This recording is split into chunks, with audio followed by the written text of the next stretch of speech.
અરે મારા ભાઈ કતાર ગામમાં ભાઈ ભાઈ A to Z શોપમાં જો તમે એકવાર ઘૂસી ગયા ને તો તમે એમ કહો કે ભાઈ ભાઈ ભાઈ ભાઈ ભાઈ, કારણ કે મારા ભાઈ છે ને અહીંયા તમને બધી જ વસ્તુ A to Z મળી જાય. અરે તમે માંગવાની બધી વસ્તુ મળી જાય, જેમ કે પાકીટ, પરફ્યુમ, ચશ્મા, રૂમાલ, ઇમિટેશન ઘડિયાળ, મોજા, નાઇટ ડ્રેસ, અને મારા ભાઈ જો તમે સ્પેશિયલ મેરેજની કીટ માંગો ને એ પણ અહીંયા તમને મળી જાય. એટલે તમારે છે ને એક એક વસ્તુ લેવાની ઉપાધિ જ નહીં. અને એ છે મિત્રો ટ્રાવેલિંગની કીટ પણ જેવી જોઈને એવી આ લોકો બનાવી આપે હો.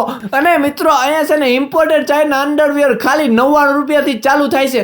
અને એ સિવાય આ લોકોએ છે ને પરફ્યુમ ઉપર જબરદસ્ત ઓફર રાખી છે. તો મારા ભાઈ 599 રૂપિયા વાળા પાર્ક એવન્યુના પરફ્યુમ ઉપર છે ને તમને એક ગોગલ્સ આયા છે ને એકદમ ફ્રી મળી જવાના છે. તો મારા ભાઈ આટલી સરસ મજાની ઓફર હોય અને ભાઈ કલેક્શન એટલું બધું હોય અને બધી વસ્તુ પાછી એકદમ રીઝનેબલ પ્રાઇસે હોય તો ત્યાં તો આપણે એકવાર છે ને ભાઈ ભાઈ ભાઈ કરતા પહોંચી જવું પડે. તો મારા ભાઈ હું તો ભાઈ ભાઈ કરતો પહોંચી ગયો, તો હવે તમે પણ ભાઈ ભાઈ કરતા પહોંચી જાઓ ભાઈ ભાઈ A to Z શોપમાં.